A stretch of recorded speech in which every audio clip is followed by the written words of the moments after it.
talaga ang pinakamalakas na kandidato.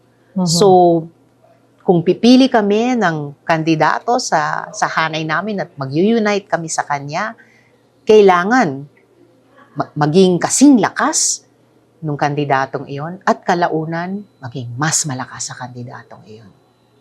Kung ngayon ang eleksyon, VP Sara for President, and since wala pa kayong candidate, opposition na lang, kung sino man yung Oo.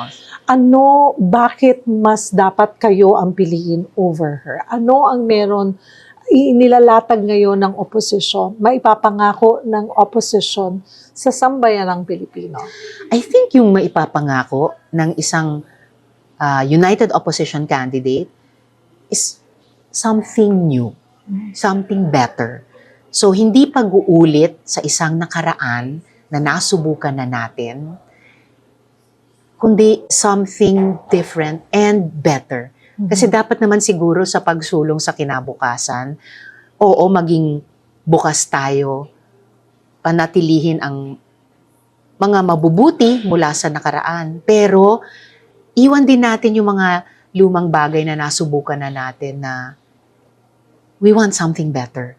At yun yung ika-craft ng opposition. Ano yung something new, something different, something much better than we have experienced in